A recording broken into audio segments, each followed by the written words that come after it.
So this is your last chance. फ़र्क नहीं पड़ता तुम पहले कितना पढ़ रहे थे, नहीं पढ़ रहे थे, तुम्हारे मार्क्स कैसे आ रहे थे, तुम्हारा सिलेबस कंप्लीट हुआ है या नहीं हुआ है।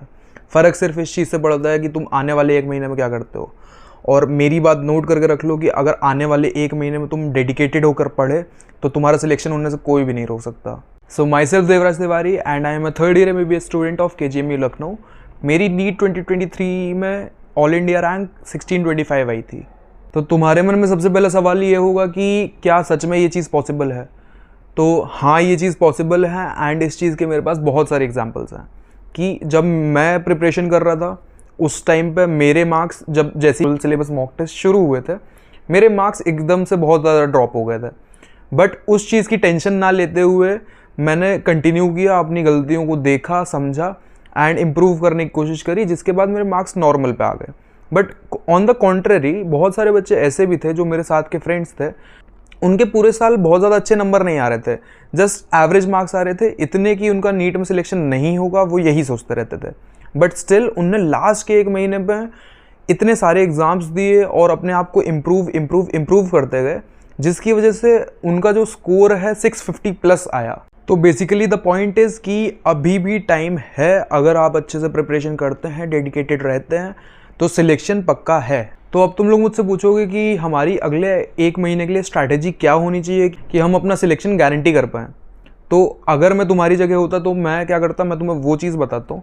सबसे पहले तो मैं जितने भी चैप्टर्स हैं उनको क्लासीफाई करता कि कौन से मेरे स्ट्रॉन्ग चैप्टर्स हैं एंड कौन से मेरे वीक चैप्टर्स हैं।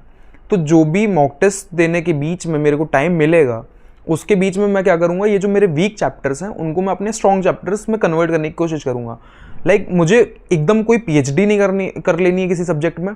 मुझे क्या करना है, उस चैप्टर के बेसिक क्वेश्चंस आने चाहिए, जो कि बेसिक फॉर्मूलाज सारे याद होने चाहिए एंड उसको सॉल्व करना आना चाहिए। बहुत ज़्यादा हाई फाई लेवल के क्वेश्चंस लगाने से कोई फ़ायदा नहीं है, क्योंकि उन क्वेश्चंस की आने की प्रोबेबिलिटी बहुत कम होती है। ओवरऑल पूरे सिलेबस में से 1 या 2 क्वेश्चन आते हैं जो बहुत ज़्यादा हार्ड होते हैं, वरना बाकी सारे बेसिक फॉर्मूलाज से सॉल्व हो जाते हैं। तो सबसे पहले तो मैं ये चीज़ करूँगा। अलावा जो दूसरी चीज़ मैं करता वो है कि चैप्टर की प्रायोरिटी लिस्ट निकालता कि हर साल किस चैप्टर से कितने क्वेश्चंस पूछे जा रहे हैं एंड रीसेंट ईयर्स में किन चैप्टर से ज़्यादा क्वेश्चन पूछे जा रहे हैं। अब जिनसे सबसे ज़्यादा क्वेश्चंस पूछे जा रहे हैं वो मुझे सबसे पहले प्रिपेयर करना है। जो भी मेरे वीक टॉपिक्स में है, वीक टॉपिक्स देखूंगा कि भाई उसमें कौन सा ऐसा चैप्टर है जिससे मैक्सिमम मार्क्स का आता है, तो सबसे पहले वो प्रिपेयर करूँगा, उसके बाद सेकेंड, उसके बाद थर्ड। तो अब इसके बाद मेन चीज़ शुरू होती है, वो है मॉक टेस्ट देना।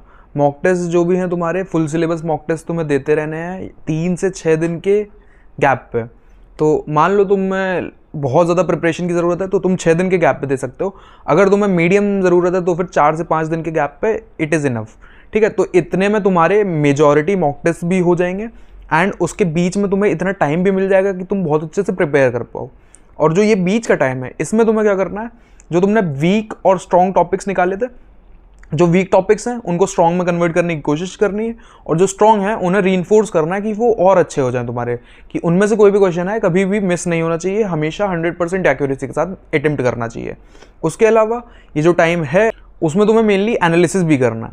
तो अब इन पेपरों के बीच में तुम्हारा क्या फ्लो रहेगा कि तुमने सबसे पहले एक मॉक टेस्ट दिया, उसका बहुत अच्छे से एनालिसिस किया है, जो भी तुम्हारी गलतियां नहीं है। उसके बाद तुमने नए पेपर की प्रिपरेशन शुरू कर दी है, जिसमें तुम जो भी तुम्हारे वीक चैप्टर थे उनमें फिर से स्ट्रॉन्ग में कन्वर्ट करने की कोशिश कर रहे हो एंड साथ ही साथ वो चीज़ें भी कर रहे हो जो पिछले पेपर में तुम गलत कर चुके। तो सारी चीज़ों को एक बार सही से डिस्कस कर लेते हैं।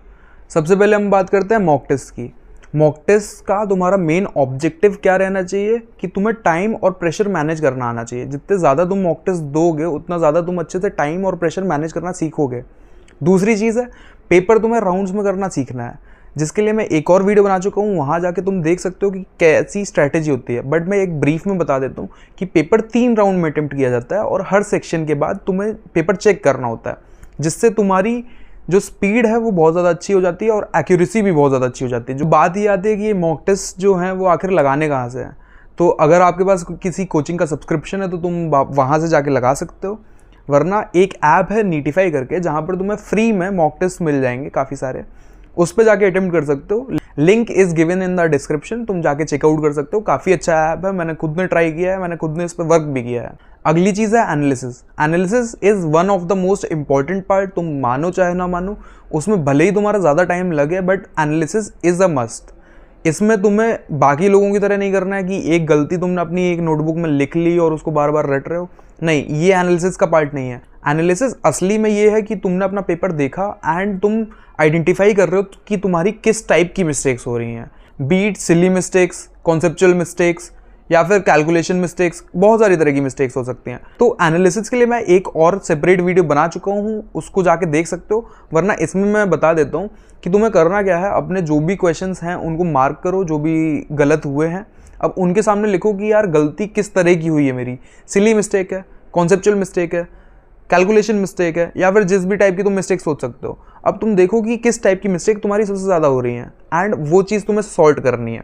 तो प्रायोरिटी ऑर्डर बनाओ कि यार इस तरह की मिस्टेक मेरे से सबसे ज़्यादा हो रही है, मैं पहले ये सही करूँगा। जैसे ही वो सही हो जाए, उससे कम जो हो रही है उस पर जाओ, फिर सब्सिक्वेंटली तुम जाते जाओगे एंड जो भी मॉक टेस्ट अगली बार दोगे उसमें तुम्हारे मार्क्स बढ़ते हुए तुम्हें नजर आएंगे।